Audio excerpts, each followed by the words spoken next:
Tea கடை kitchen சொந்தங்களுக்கு வணக்கம். கேரளாவில் டீ கடைகளில் ரொம்ப ஃபேமஸான பழம்பொரி எப்படி செய்யலாம் அப்படிங்கிறத தான் இன்றைக்கி நம்ம பார்க்க போகிறோம். ரொம்ப சிம்பிளாக, அதே நேரத்தில் ரொம்ப ஈஸியாக இருக்கும். அதுக்கு நம்ம ஒரு மிக்சிங் பவுல் எடுத்து வச்சுருக்கோம். இதில் மைதா வந்து ஒரு கப்பு, அது 150 கிராம் இருக்கும். அதை நம்ம சேர்த்துடலாம். அங்கே வழக்கமாக நம்ம வந்து கடலை மாவில் தான் பஜ்ஜி போடுவோம். ஆனால் கேரளாவில் வந்து மைதா மாவில் தான் அந்த பழம்பொரி போடுவாங்க. அதனால் நம்ம மைதா மாவு யூஸ் பண்ணியிருக்கோம்.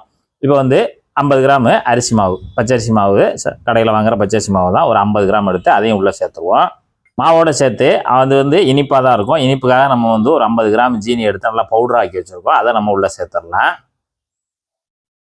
ஏலக்காய் தூள் ஒரு 1/4 டீஸ்பூனு, ஒரு 2 பிஞ்சு உப்பு, தூள் உப்பு, கலருக்காக மஞ்சள் தூள் ஒரு 1/2 டீஸ்பூனு. ஒரு தடவை மாவு எல்லாத்தையும் நல்லா கலந்து விட்டுறலாம். இந்த அளவு கலந்து முடிச்சுட்டு தண்ணி வந்து ஒரு 100 ml சேர்த்துக்கலாம். சாதாரண தண்ணி தான். முதல்ல வந்து ஆரம்பத்தில் தண்ணி கொஞ்சம் குறைச்சே சேர்த்துக்கோங்க. அப்புறம் வந்து கட்டி விடாமல் இருக்கிறதுக்காக கம்மியாக சேர்த்து நல்லா மாவை இந்த மாதிரி கட்டி பதத்துக்கு நம்ம ஒரு விஸ்கு வச்சு கலந்து விட்டுட்டு அதுக்கப்புறம் தேவைக்கு தக்கனா கொஞ்சமாக தண்ணி சேர்த்து அதை நம்ம லூஸ் பண்ணி நம்ம வந்து பஜ்ஜியில் முக்கி போடுறதுக்கு தகுந்தாப்புல மாவை ரெடி பண்ணணும். இப்போ நல்லா இந்த அளவுக்கு கலந்துட்டு ஒரு 50 ml தண்ணி தனியாக சேர்த்துக்கோங்க. இப்போ நம்ம மாவை விஸ்கு வச்சு அப்படியே லூஸ் பண்ணி விட்டுடலாம். இப்போ நமக்கு இதுக்கு 150 ml தண்ணி தேவைப்பட்டிருக்கு. நல்லா கலந்தாச்சு. மாவு வந்து ரொம்ப தண்ணியாக இருந்துட வேண்டாம். இந்த அளவுக்கு நல்லா கெட்டியாக இருக்கணும். மாவு கரைச்ச பிறகு தான் சோடாப் சேர்க்கணும். ஒரு 2 பிஞ்ச் அளவு சேர்த்துக்கலாம். மைதா மாவுன்றதுனால நமக்கு சோடாப் சேர்த்தா தான் நமக்கு நல்லா சாஃப்ட்னஸ் கிடைக்கும்.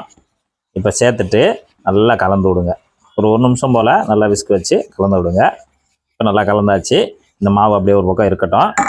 இப்போ நம்ம பழம்பொரி செய்கிறதுக்கு மாவு ரெடி பண்ணிட்டோம். நம்ம ஏத்தம்பழம் தான் வாங்கியிருக்கோம். ஏத்தம்பழம் பார்த்தீங்கன்னா ரொம்பையும் கனிஞ்சிருக்கக்கூடாது, ரொம்பையும் காயாக இருக்கக்கூடாது. மீடியமான சைஸில் வாங்கிக்கோங்க. ரொம்ப கனிஞ்சிருந்தால் நம்ம முக்கி போடும்போது உடஞ்சிரும். அதுக்காக சொல்கிறேன். இப்போ நம்ம இதை வந்து லென்த்தாக போடலை, 2ஆக கட் பண்ண போகிறோம்.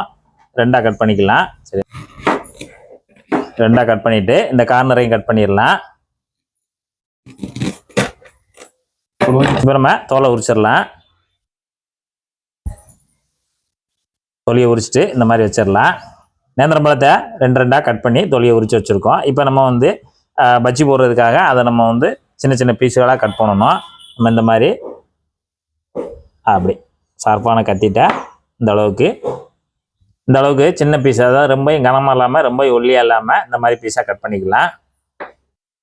அப்படி இது மாதிரி தனியாக கட் பண்ணிக்கலாம். நல்லா இந்த அளவுக்கு திக்னஸ் இருந்தால் போதும். ரொம்ப என்ன நமக்கு உடையும் முக்கி போடும்போது இந்த அளவுக்கு இருக்கட்டும்.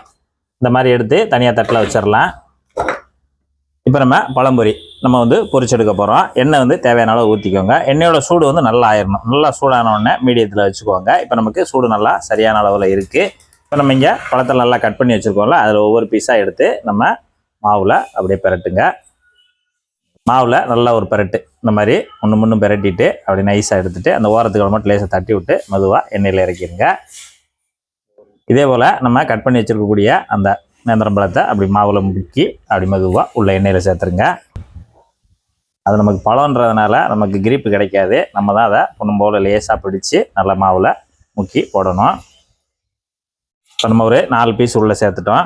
நம்ம உள்ளே சேர்த்து ஒரு நிமிஷம் ஆச்சு. நம்ம புரட்டி விட்டுறலாம். இது வந்து லைட்டாக சிவப்பாக இருக்குது. எதுக்குன்னா நம்ம சோடா உப்பும் மஞ்சள் சேர்த்ததுனால நமக்கு அந்த லேசான சிவப்பு வந்திருக்கு. அவ்வளோதான் வித்தியாசம். 1 நிமிஷம் கழித்து இது போல் புரட்டி விட்டுறலாம். லேசாக அந்த பபுள்ஸ் எல்லாம் குறைய ஆரம்பிச்சிடும். கிட்டத்தட்ட நமக்கு இது ரெடி ஆகிறதுக்கு ஒரு 3 நிமிஷம் அவ்வளோதான் ஆகும். ஏன்னா நமக்கு மேல் மாவு மட்டும்தான் வேகிற டைம். உள்ளே ஏற்கனவே அது பழமாக தான் இருக்கும். அதனால் நமக்கு இந்த அளவுக்கு ரெடியானால் போதும். இப்போ நம்ம எடுத்துடலாம். இப்போ நமக்கு உள்ளுக்கு இருக்க அந்த பழமுமேவும் இந்த இருக்கிற சூட்லேயே நல்லா நமக்கு உள்ள இன்னும் கொஞ்சம் நல்லா கனிஞ்சு மெதுவாக வந்துடும். இந்த சமயத்தில் எல்லாத்தையும் நம்ம அரிச்சு எடுத்துடலாம். ஆமாம், நம்ம முதல் ரவுண்டு சூப்பராக பொரிச்சு எடுத்தாச்சு. பழம்பொரி ரெடியாக இருக்குது. அது நல்லா சூடு ஆறின உடனே பார்த்தீங்கன்னா சூப்பராக இருக்குது.